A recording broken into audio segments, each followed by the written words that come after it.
Assalamualaikum warahmatullahi wabarakatuh. Selamat datang di podcast Askia. Jadi hari ini kita kedatangan bintang tamu, salah satu warga Askia juga.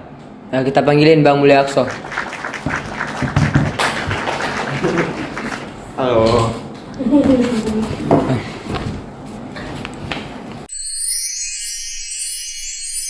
Gimana Bang? Sehat Bang?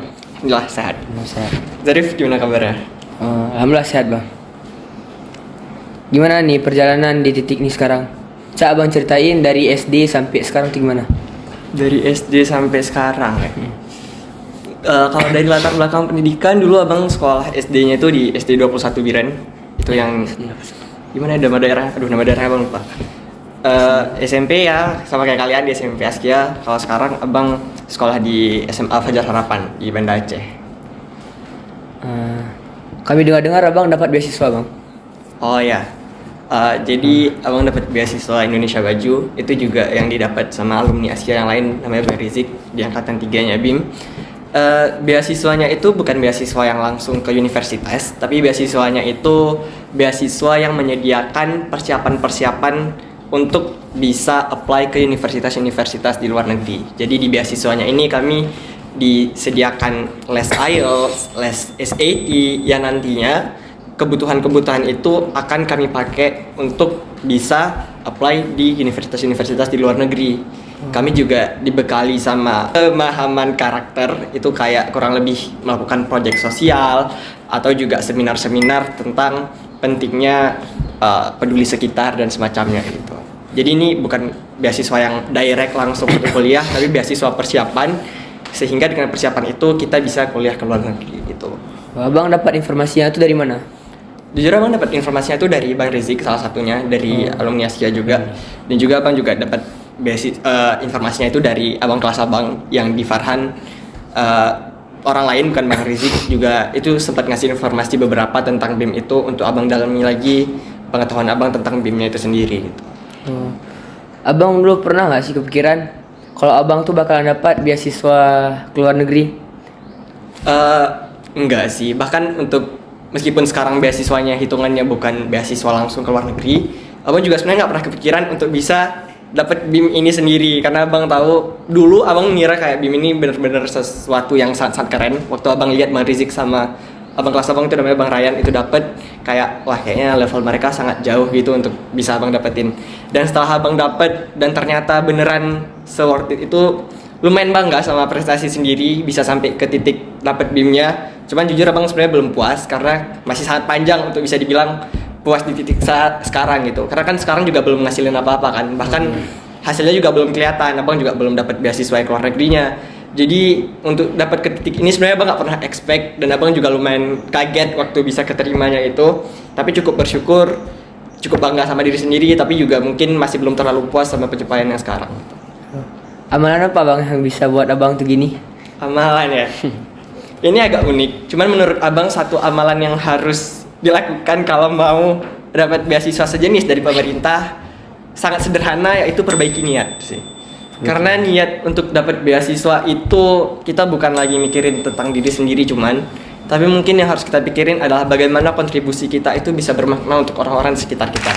Karena ide utama dari beasiswa BIM terutama itu adalah mencari sebanyak mungkin bakat-bakat anak Indonesia yang pada akhirnya bisa dididik lebih, bisa di-develop lagi untuk kembali ke negaranya untuk bisa ngebangun Indonesia itu sendiri. Jadi pertama, niatkan dulu bahwa emang ini loh, aku mau masuk BIM itu karena aku mau berkontribusi. Mungkin itu adalah kuncinya. Di samping amalan-amalan pendukung, kayak karena abang anak Farhan, kami kebiasa untuk pastinya sesimpel sholat duha itu wajib gitu. Kami setiap pagi sholat duha itu mungkin akan jadi amalan pendukung yang memudahkan kalian istilahnya caper sama Allah untuk bisa dikasih itu rezeki ya. Gitu sih. Terus gimana mata pelajaran SMP yang mempengaruhi peluang untuk dapat beasiswa ke luar negeri? Oke, ini agak unik karena sebenarnya mata pelajaran yang benar-benar ngaruhnya itu bukan dari segi yang benar-benar akademis, tapi justru bahasa Inggris. Karena kan abang dapat BIM itu hasil dari abang ikut lomba debat nasional. Wow. Lomba debat bahasa Inggris nasional. Jadi sebenarnya bekal abang untuk bisa dapat BIM awalnya adalah mempersiapkan diri sebaik mungkin di debat bahasa Inggris itu sendiri. Kebetulan abang udah sangat-sangat suka bahasa Inggris itu dari abang SD. Jadi pas abang SMP, abang lebih dalamin lagi. Waktu abang SMA, ada wadahnya untuk abang bisa mengembangkan itu dalam tingkat lomba, yaitu dengan debat bahasa Inggris. Itu jadi sesuatu yang unik karena menurut abang bisa kombinasiin dua ketertarikan abang. Ketertarikan pertama sama bahasanya itu sendiri, ketertarikan kedua sama pola pikir dalam debatnya itu sendiri, kayak problem solving ataupun analisa mendalam terkait hal-hal yang sederhana. Ketika itu digabungin, itu beneran jadi wadah yang bisa ngembangin bakat abang dalam kedua bidangnya itu, dalam berbahasanya dan dalam berpikirnya itu sendiri. Jadi kalau untuk mata pelajaran yang abang siapin, sebenarnya nggak khusus, abang juga nggak kepikiran untuk ikut debat dan segala macamnya, tapi bekalnya itu dari bisa bahasa Inggrisnya itu. Nanti langkah awalnya tuh dari abang bisa bahasa Inggris gitu. Ya. Gini bang, kalau biasa kan setiap sekolah itu kan ada ekstrakurikuler. Ya. Jadi pengaruh ekstrakurikuler dengan klub sekolah tuh apa tuh? Ada nggak? Pengaruh ekstrakurikuler dengan klubnya. Maksudnya gini, di sekolah tuh kan ada klub dengan atau ada ekstrakurikuler. Ya. Jadi pengaruhnya tuh ke beasiswa tuh apa? Oh, ya. Baik lagi karena abang asalnya dari lomba bahasa Inggris, itu beneran ngaruh secara langsung. Karena pada dasarnya klub inilah yang mewadahi abang untuk bisa mengembangkan potensi abang. Makanya penting untuk kita mencari teman-teman yang bisa jadi wadah kita untuk mengembangkan diri. Itu sebenarnya sesuai sih sama konsep pertemanan yang diajarkan sama Rasulullah kan, kayak bertemanlah sama orang yang emang orang baik gitu, karena pasti akan membawa ke hal-hal yang baik juga. Cerminan. Ya, jadi cerminan. Ya, jadi gitu. Waktu abang berteman sama orang-orang di klub bahasa Inggris ini, pada akhirnya abang jadi kebiasaan untuk ngomong bahasa Inggris. Pada akhirnya abang jadi ngerti debat. Karena juga kami itu kalau misalnya klub regulernya itu nggak ada pelatih khusus. Jadi yang ngelatih tuh abang kelas atau ngobrol sama teman-teman sendiri. Jadi share ilmunya tuh dari teman ke teman gitu. Nanti kalau mau ikut lomba baru ada pelatih khususnya. Jadi apakah pengaruh klub ini terhadap perkembangan diri abang bisa dapat beasiswa? Sangat berpengaruh. Itu yang ngebuka jalan abang pada akhirnya bisa mengembangkan diri, dan ketika abang udah mengembangkan diri abang, baru abang bisa apply beasiswanya gitu. Karena abang udah cukup kompeten lah, bisa dibilang cukup kompeten untuk bisa apply beasiswanya. Wow. Ada nggak tips and trick bisa dapetin beasiswa gitu? Tips and trick. Baik lagi ke pertama tadi sih, benerin niatnya. Niat. Kalau emang niat kita bagus, abang rasa bisa. Dan ini juga bukan tips yang abang ketemu sendiri, abang juga disaranin sama guru abang. Kalau kalian emang mau sukses, rasanya coba perbaiki niatnya dulu, karena kayaknya kalau kata guru abang tuh hidup orang tuh terlalu simpel kalau cuma mikirin diri sendiri. Jadi coba pikirin secara lebih luas, pikirin orang-orang di sekitar kita, gimana orang-orang di sekitar kita tuh masih kesusahan, dan mungkin ketika kita berniat untuk membantu pasti dimudahkan jalannya kan sama Allah. Jaga konsistensi. Ketika kita niatnya udah bagus, coba kita membuat program untuk diri sendiri secara konsisten, bisa mencapai hal itu. Ini sedikit tips ya. Menurut abang konsistensi itu bukan berarti kamu harus ngerjain sesuatu yang berat secara jangka panjang terus-terusan, enggak. Menurut abang justru konsistensi itu adalah ketika kamu berusaha setidaknya menjalankan sesuatu yang kecil tapi secara terus-menerus, dan hal itu tuh berdampak ke hidup kamu. Misal gini, kamu nggak harus belajar bahasa Inggris 2 jam sehari gitu. Mungkin bisa dengan 15 menit aja ngerjain soal Duolingo itu juga udah bisa ngasih impact yang bagus kalau dikerjakan secara terus-menerus. Jadi kriteria benar atau salahnya itu menurut abang bukan seberapa besar aksinya, tapi seberapa lama aksi itu dilakukan. Karena kalau misalnya kamu kerjainnya 2 jam sehari tapi cuma bertahan seminggu, habis itu nggak dikerjain lanjutannya, ya nggak akan ada efek apa-apa. Jadi 2 tips itu sih yang menurut abang bisa abang saranin, karena itu yang abang lakukan dan alhamdulillah hasilnya pun lumayan bagus gitu. Istiqomah. Apa? Istiqomah. Iya, bahasa agamisnya istiqomah. Oke. Terus kegiatan ekstrakurikuler selain bahasa Inggris nggak ada bang? Selain bahasa Inggris atau apa gitu? Enggak sih, abang memfokuskan diri untuk ikut di debat bahasa Inggrisnya itu, karena abang rasa kesempatan abang paling besar di situ. Karena kan abang sekolah di Farhan, itu juga ada olimpiadenya, ada ekskul olimpiade gitu. Tapi abang rasa abang nggak cukup kompeten untuk bersaing sama teman-teman abang yang emang udah jago-jago banget olimpiadenya, bahkan udah juara provinsi beberapanya. Jadi abang mau cari tempat lain di mana abang beneran bisa mengembangkan diri abang secara maksimal tanpa terbayang-bayangi sama teman-teman abang gitu. Karena abang rasa kalau misalnya kita udah terlalu jauh, takutnya abang justru nggak enjoy, abang justru kepikiran untuk cuma nyalip-nyalip teman-teman abang aja gitu untuk ngalahin prestasinya mereka. Pada akhirnya abang nggak bisa lagi menikmati proses melatih diri abang itu sendiri, proses mengembangkan diri abang. Jadi abang mencari pelatihan lain yaitu di debat bahasa Inggrisnya ini, dan abang fokusin aja di situ gitu. Terus target negara yang abang mau tuju apa tuh bang? Ada beberapa negara, tapi yang terfokus abang pengen ambil di 2 negara, yaitu Australia sama Singapura. Alasan abang ngambil 2 negara itu karena ada beberapa eksklusivitas yang dikasih. Misal kayak Australia itu udah jelas di mana negaranya sangat multicultural. Salah satu tujuan kita untuk kuliah di luar atau sekolah di luar kan pasti untuk bisa dapat banyak teman ya, banyak relasi gitu. Dan di Australia nggak provide itu. Makanya kebetulan di Australia juga nggak terlalu jauh dari Indonesia, dan abang rasa dengan hal itu bisa ngebuat abang lebih mudah beradaptasi.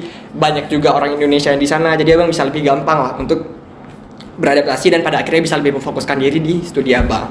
Kalau di Singapura, abang pengen ambil itu karena di Singapura ini salah satu yang menyediakan program studi yang benar-benar abang mau. Kebetulan abang mau data science plus data science yang terkhususkan di bisnis.